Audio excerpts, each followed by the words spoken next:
नमस्कार दोस्तों, मैं कन्हैयालाल स्वागत करता हूं आपका इस YouTube channel study with KL sir में। दोस्तों, आज फिर आपके सामने हाजिर हूं गुप्त काल के टॉप 40 प्रश्नों को लेकर। दोस्तों, इस टेस्ट में गुप्त काल के कुल 40 प्रश्न हैं। अगर आप इनको कवर करते हैं तो संभावना बहुत कम बनती है कि बाहर से परीक्षा में कोई प्रश्न आए।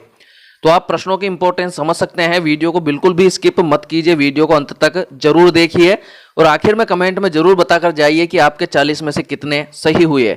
दोस्तों, अगर आप 40 में से 20 या इससे ऊपर सही करते हो तो यकीन मानिए आपकी तैयारी बहुत बढ़िया है। चलिए दोस्तों, वीडियो को शुरू करते हैं। अगर आप चैनल पर नए हैं तो बिल्कुल चैनल को सब्सक्राइब करके बेल आइकन प्रेस कर लीजिए ताकि आने वाली वीडियो की नोटिफिकेशन आपको मिल सके। और दोस्तों, वीडियो को लाइक और शेयर जरूर करना है।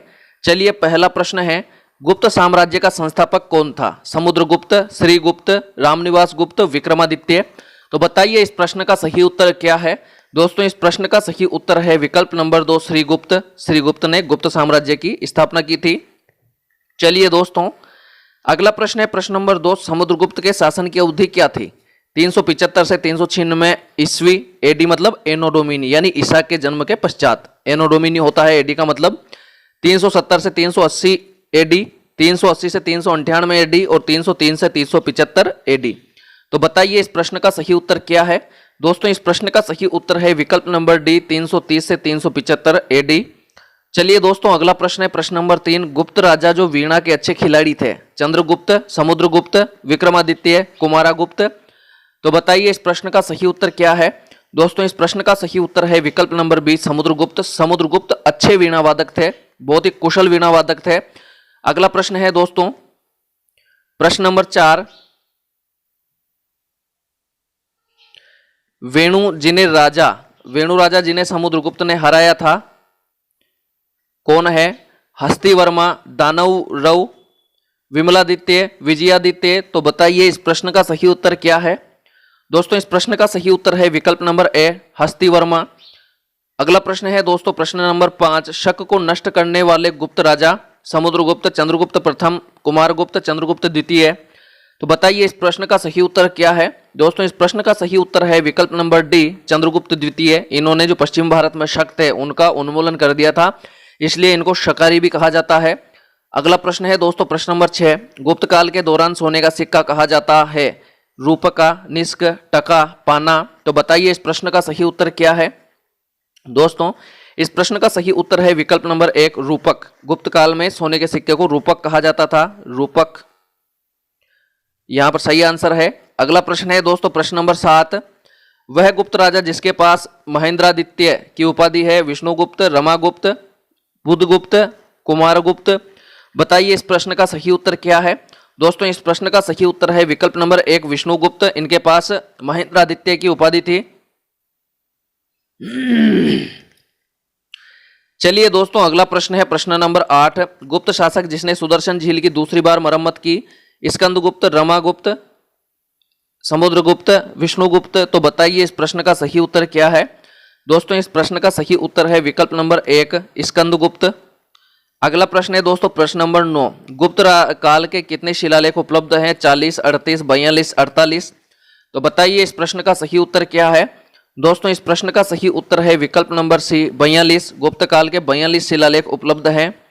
अगला प्रश्न है दोस्तों प्रश्न नंबर 10, समुद्रगुप्त का दरबारी कवि कौन था? महासेना, हरिसेना, रविकेती, वीरसेन। तो बताइए इस प्रश्न का सही उत्तर क्या है? दोस्तों, इस प्रश्न का सही उत्तर है विकल्प नंबर बी, हरिसेना। अगला प्रश्न है दोस्तों प्रश्न नंबर 11, लेखक इलाहाबाद स्तंभ लेख कौन था? इलाहाबाद जो स्तंभ लेख था उसका लेखक कौन था? अश्वघोष, हरिसेना, रविकेती, वीरसेन। तो बताइए इस प्रश्न का सही उत्तर क्या है?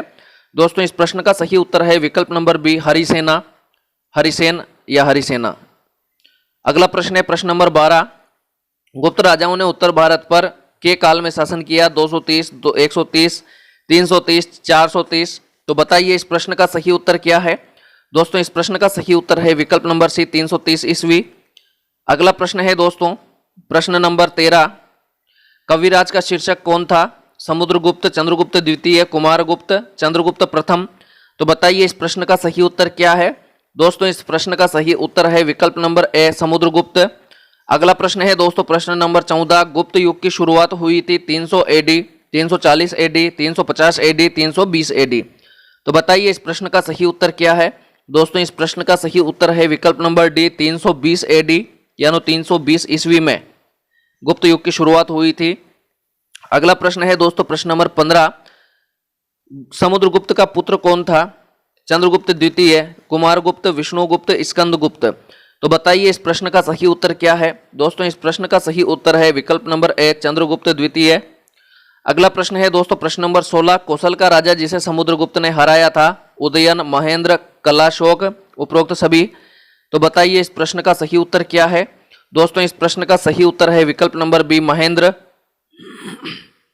चलिए अगला प्रश्न है दोस्तों प्रश्न नंबर 17, गुप्तों द्वारा संरक्षित भाषा थी संस्कृत, प्राकृत, अरबी, हिंदू।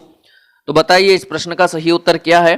दोस्तों इस प्रश्न का सही उत्तर है विकल्प नंबर ए, संस्कृत। अगला प्रश्न है दोस्तों प्रश्न नंबर 18, समुद्रगुप्त को भारतीय नेपोलियन किसने कहा। Dayanand, Marshall, V A. Lohar, D N. Acharya. तो बताइए इस प्रश्न का सही उत्तर क्या है। दोस्तों इस प्रश्न का सही उत्तर होगा वी.ए. स्मिथ। वी.ए. स्मिथ यहां पर सही आंसर है दोस्तों, ये थोड़ी टाइपिंग मिस्टेक है। वी.ए. स्मिथ ने समुद्रगुप्त को भारतीय नेपोलियन कहा है। अगला प्रश्न है दोस्तों प्रश्न नंबर 19, गुप्त काल के दौरान ऋण पर ब्याज की सामान्य दर क्या थी। 20%, 25%, 10%, 15%। तो बताइए इस प्रश्न का सही उत्तर क्या है। दोस्तों इस प्रश्न का सही उत्तर है विकल्प नंबर डी, 15%। अगला प्रश्न है दोस्तों प्रश्न नंबर 20, निम्नलिखित में से कौन विशेषज्ञ संगीतकार थे। समुद्रगुप्त, विष्णुगुप्त, श्रीगुप्त, चंद्रगुप्त प्रथम। तो बताइए इस प्रश्न का सही उत्तर क्या है। दोस्तों इस प्रश्न का सही उत्तर है विकल्प नंबर ए, समुद्रगुप्त। समुद्रगुप्त विशेषज्ञ संगीतकार थे, संगीत में विशेषज्ञ थे। अगला प्रश्न है दोस्तों प्रश्न नंबर 21, फाहियान किसके शासनकाल में भारत आया था। चंद्रगुप्त प्रथम, अशोक, हर्षवर्धन, चंद्रगुप्त द्वितीय। तो बताइए इस प्रश्न का सही उत्तर क्या है। दोस्तों इस प्रश्न का सही उत्तर है विकल्प नंबर डी, चंद्रगुप्त द्वितीय। चंद्रगुप्त द्वितीय के शासनकाल में फाहियान भारत आया था। अगला प्रश्न है दोस्तों प्रश्न नंबर 22, गुप्त शासन के दौरान निम्नलिखित में से ऐसा व्यक्ति कौन था जो एक महान खगोल विज्ञानी और गणितज्ञ था। भानुगुप्त, बाणभट्ट, आर्यभट्ट, वराहमिहिर। तो बताइए इस प्रश्न का सही उत्तर क्या है। दोस्तों इस प्रश्न का सही उत्तर है विकल्प नंबर डी, आर्यभट्ट। अगला प्रश्न है दोस्तों प्रश्न नंबर 23, गुप्त काल में उत्तर भारतीय व्यापार निम्नलिखित किस एक पत्तन से संचालित होता था। ताम्रलिप्ति, भड़ोच, कल्याण, काम्रे। तो बताइए इस प्रश्न का सही उत्तर क्या है। दोस्तों इस प्रश्न का सही उत्तर है विकल्प नंबर ए, ताम्रलिप्ति। ताम्रलिप्ति बंदरगाह से गुप्त काल का व्यापार संचालित होता था। अगला प्रश्न है प्रश्न नंबर 24, वर्तमान गणित में दशमलव प्रणाली का आविष्कार का श्रेय निम्न में से किस युग को है। कुषाण युग, गुप्त युग, मौर्य युग, वर्धन युग। तो बताइए इस प्रश्न का सही उत्तर क्या है। दोस्तों इस प्रश्न का सही उत्तर है विकल्प नंबर बी, गुप्त युग। चलिए दोस्तों अगला प्रश्न है प्रश्न नंबर 25, वह प्रथम भारतीय विद्वान कौन था जिसने गणित को एक पृथक विषय के रूप में स्थापित किया। आर्यभट्ट, वराहमिहिर, ब्रह्मगुप्त, धन्वंतरी। तो बताइए इस प्रश्न का सही उत्तर क्या है। दोस्तों यहां पर इस प्रश्न का सही उत्तर है विकल्प नंबर ए, आर्यभट्ट। आर्यभट्ट ने गणित को एक स्वतंत्र विषय, अलग विषय के रूप में स्थापित किया था। अगला प्रश्न है दोस्तों प्रश्न नंबर 26, सर्वराजोच्छेता, सभी राजाओं को उखाड़ फेंकने वाला की उपाधि किसने धारण की। चंद्रगुप्त। चंद्रगुप्त यह प्रथम है, यह द्वितीय है। समुद्रगुप्त, स्कंदगुप्त। तो बताइए इस प्रश्न का सही उत्तर क्या है। दोस्तों इस प्रश्न का सही उत्तर है विकल्प नंबर सी, समुद्रगुप्त।